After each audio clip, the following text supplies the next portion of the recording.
पृथ्वी पर ये कहीं भी शिक्षा लेता मैं जाने देती, किंतु सूर्यलोक नहीं।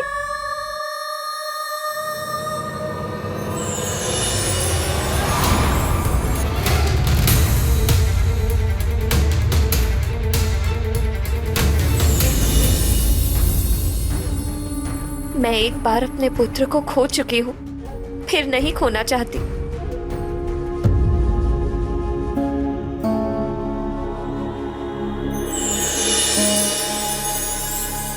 प्रणाम देवगुरु। शुभम मस्त। प्रणाम देवगुरु। पुत्री अंजना, गुरु ही वो ज्योतिर्पुंज होता है जो शिष्य के संपूर्ण जीवन के मार्ग को आलोकित और निष्कंटक कर देता है, शिष्य के जीवन को संपूर्णता प्रदान करता है। तुम माँ हो, क्या तुम चाहती हो कि तुम्हारी संतान गुरु ज्ञान के बिना अपूर्ण रहे?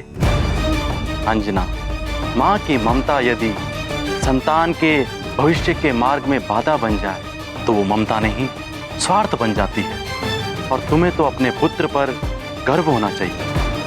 हनुमान का जीवन संसार के लिए, क्या तुम नहीं चाहती हो कि हनुमान के जीवन का उद्देश्य पूर्ण हो?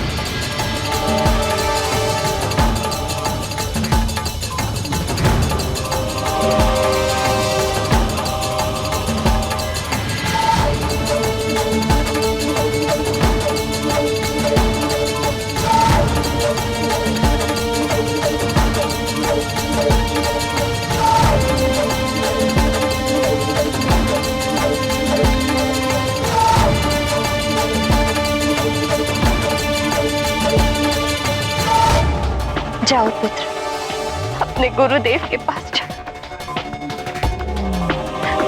अपने जीवन की पूर्णता प्राप्त करो, अपनी शिक्षा दीक्षा पूर्ण कर मैं तुम्हारी प्रतीक्षा करूं।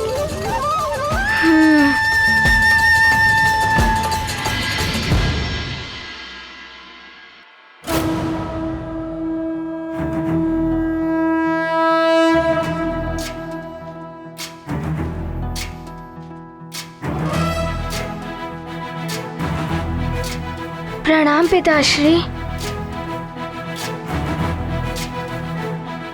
अपने गुरु की आज्ञा का सदैव पालन करना पुत्र। मेरा शुभाशीष तुम्हारे साथ है।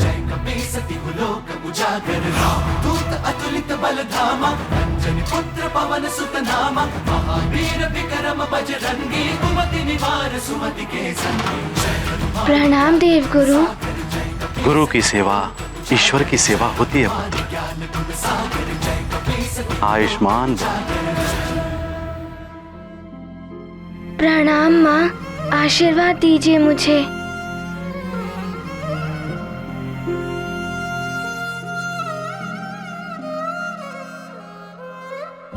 अपनी माँ का स्मरण रखना। जब भी मेरा मन तुम्हारे मुख चंद्र को देखने के लिए व्याकुल होगा, मैं आकाश में स्थित इस चंद्र को देख लूंगी। हाँ माँ, मैं भी चंद्रदेव को देखकर आपको स्मरण कर लिया करूंगा माँ।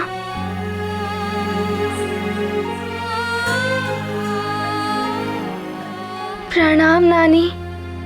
आयुष्मान भव पुत्र। प्रणाम धाई माँ। पुत्र हनुमान, अति तीव्रता से जाओ, सूर्यास्त होने को है। हाँ पिताश्री, आज मैं सर्वाधिक तीव्र गति से जाऊंगा। ये गाथा महाबली हनुमत की, रुचिकर लीला राम भगत की। जय जय जय रघुनंदन राम, जय जय जय महाबली हनुमान। मात पिता से मिली अनुमति, एकत्रित की अपनी शक्ति। लक्ष्य लिया मन में ठान, हनुमत हुए अति गतिमान। पृथ्वी से सूर्य की दूरी अल्प समय में करेंगे पूरी। हनुमत ऐसे पग रखते जिन के विशाल पद चिन्ह बनते। ये गाथा महाबली हनुमत की, रुचिकर लीला राम भगत की। जय जय जय रघुनंदन, जय जय जय महाबली हनुमान।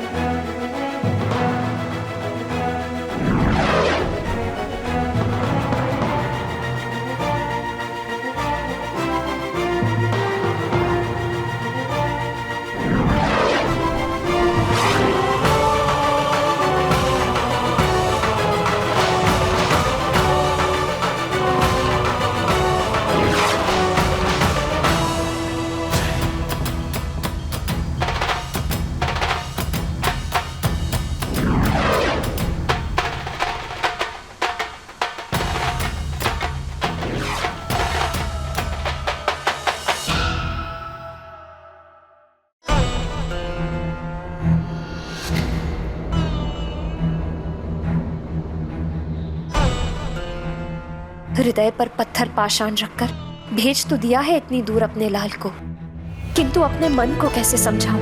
अब न जाने कब तक लौट कर आएगा वो। हे प्रभु, उसकी रक्षा करना।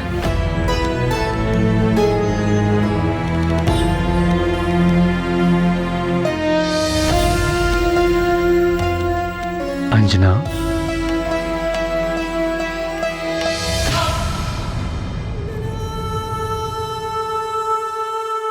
पुत्र की भलाई के लिए माता पिता को त्याग तो करना ही पड़ता है। आप पिता हैं, जी कड़ा करके निर्णय ले सकते हैं, किंतु माँ का मन कोमल होता है, वो कभी कठोर नहीं हो सकता। इतने दिनों के बाद पुत्र का साथ मिला और उसे पुनः स्वयं से दूर भेजना पड़ा। तुम्हारी ही इच्छा थी ना कि सूर्य देव जैसे ज्ञान के भंडार,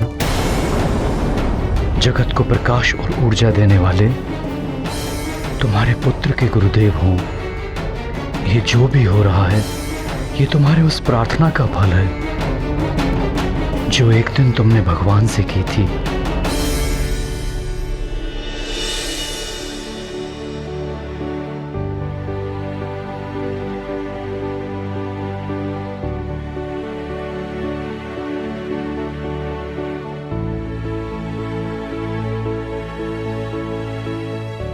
ये क्या लिखा है प्रिय? ये मेरी उन कामनाओं की सूची है जो मैंने हमारे पुत्र के उज्जवल भविष्य के लिए सोचा है। मारुति को शिक्षा ग्रहण करने के लिए सर्वोत्तम गुरु के पास भेजना। फिर तो निश्चित ही तुमने सर्वोत्तम गुरु का चयन कर लिया होगा। प्राणियों को मोक्ष देने वाले स्वयं भगवान सूर्य, उनसे उत्तम गुरु हमारे पुत्र के लिए और कौन हो सकता है? तुम्हारा पुत्र तुम्हारी उस प्रार्थना को पूर्ण करने गया है अंजना। किंतु क्या सूर्यदेव हनुमान को अपने शिष्य के रूप में स्वीकार करेंगे?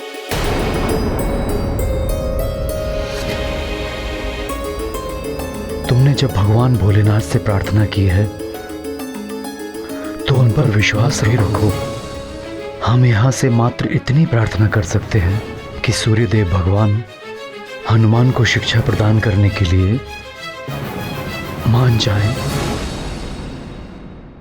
हे जगत प्रकाशक सूर्यदेव, हमारे पुत्र को शिष्य के रूप में स्वीकार करें।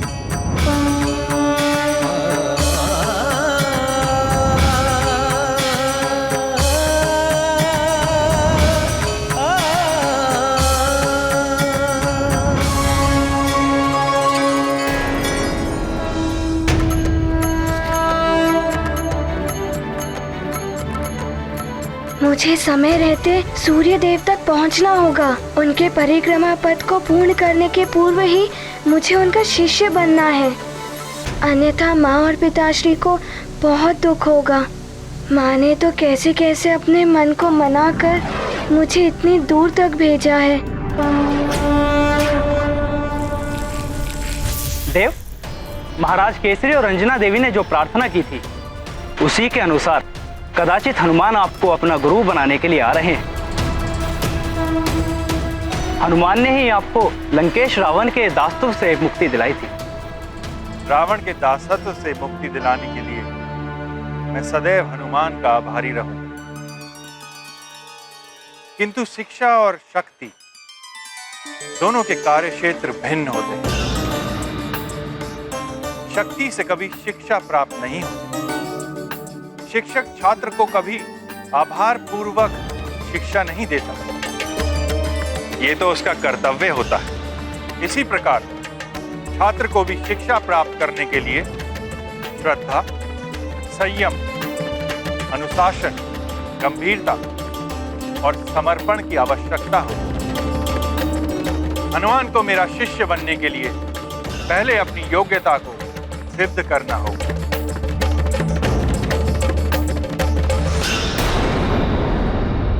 प्राणवल्लभ, हनुमान ने तो सबके लिए इतना कुछ किया, फिर भी उनके साथ ऐसा क्यों हो रहा है?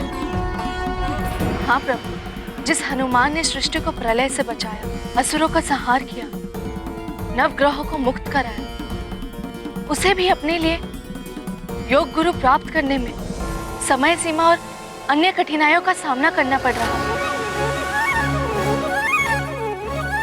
हनुमान ने तो सूर्यदेव को मुक्त करके उन पर उपकार भी किया, फिर भी सूर्यदेव हनुमान को अपनी योग्यता सिद्ध करने की बात कह रहे हैं। आप सबके नारी मन की ममता मैं समझ सकता हूं,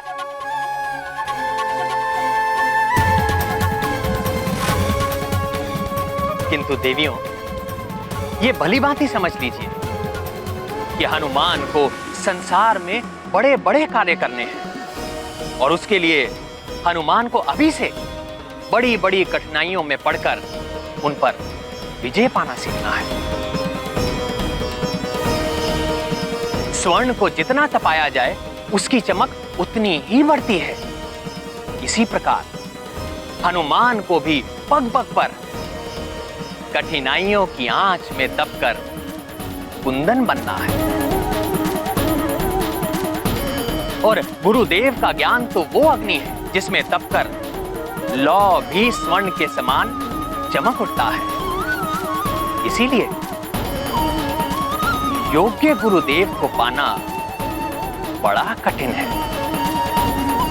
जिसने योग्य गुरुदेव को पा लिया उसका जीवन धन्य हो गया, पूर्ण हो गया।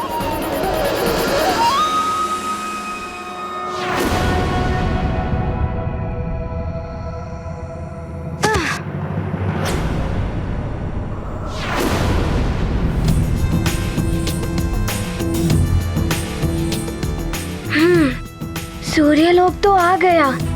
मुझे शीघ्र ही सूर्यदेव के समक्ष पहुंचना होगा। सूर्यदेव के विश्राम हेतु जाने से पूर्व तक यदि उन्होंने मुझे अपने शिष्य के रूप में स्वीकार नहीं किया तो बड़ा अनर्थ हो जाएगा। देवगुरु ने कहा था कि सूर्यास्त के पश्चात मुझे जीवन भर गुरुदेव नहीं मिल पाएंगे।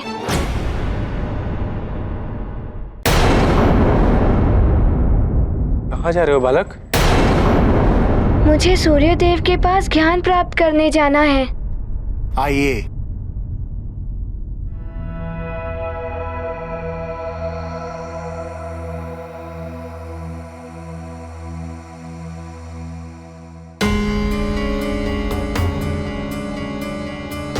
इतने सारे बालक, लगता है ये भी शिक्षा ग्रहण करने के लिए आए हैं।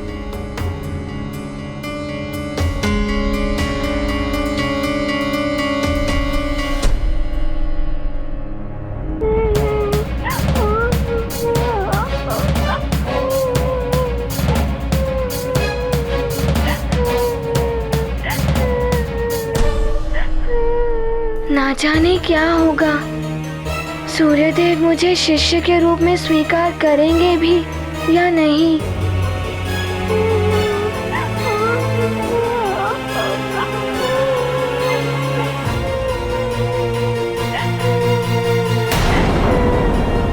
क्या हुआ है? ये बालक निराश और दुखी प्रतीत हो रहे हैं।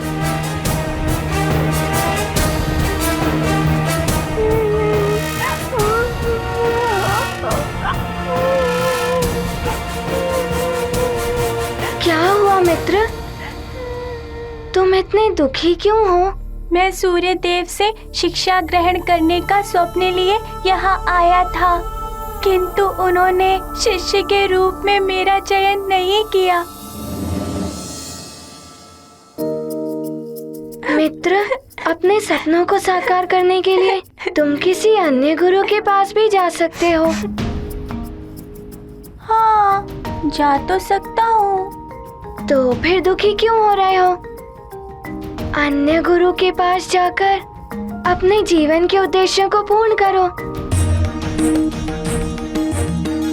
मेरे दुखी हृदय को सांत्वना देने के लिए तुम्हें धन्यवाद मित्र। प्रणाम।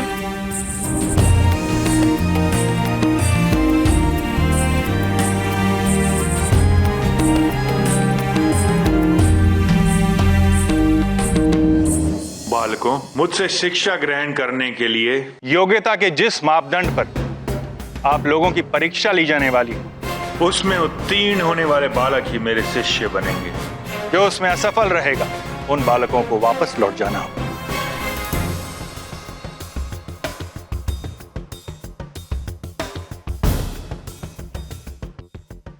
अच्छा, वो बालक परीक्षा में अनुत्तीर्ण रहा, इसीलिए दुखी होकर लौट रहा था।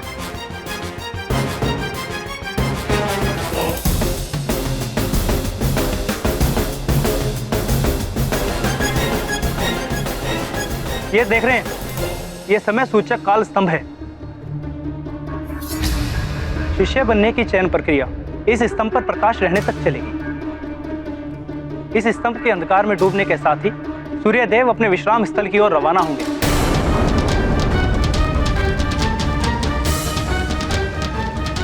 तब शेष बालकों को पुनः कल चयन प्रक्रिया के लिए आना होगा।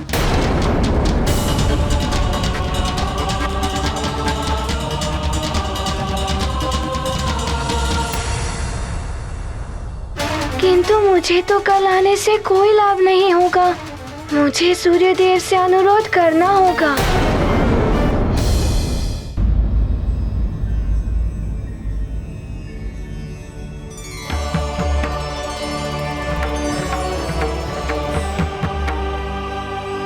प्रणाम सूर्यदेव। प्रणाम अरुण देव। हनुमान, पुनः सूर्यलोक में कैसे आना हुआ? सूर्यदेव, मैं ज्ञान प्राप्ति की याचना लेकर आपकी शरण में आया हूँ।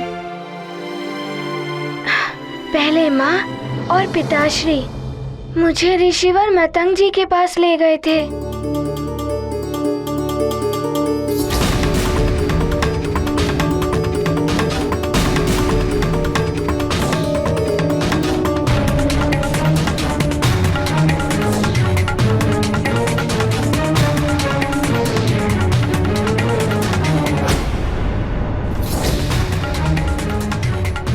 उसके पश्चात पूज्य सप्तऋषि गणों ने कहा कि सूर्य देव की शरण में जाओ। किंतु क्या तुम मेरा शिष्य बनने के योग्य हो हनुमान? ज्ञान प्राप्त करने और प्रदान करने के लिए शिष्य और गुरु दोनों का योग्य होना आवश्यक है। मुझसे ज्ञान प्राप्त करने के लिए तुम्हें अपनी योग्यता सिद्ध करनी है। जाओ और वहां पंक्ति में सबसे पीछे अपना स्थान ग्रहण करो। तुमसे पूर्व जो छात्र आए हैं, तुमसे पहले मुझे इनकी परीक्षा लेनी है। किंतु सूर्यदेव, मेरे पास मात्र... जब तक तुम्हारा समय नहीं आता, अपने स्थान पर जाकर प्रतीक्षा करो।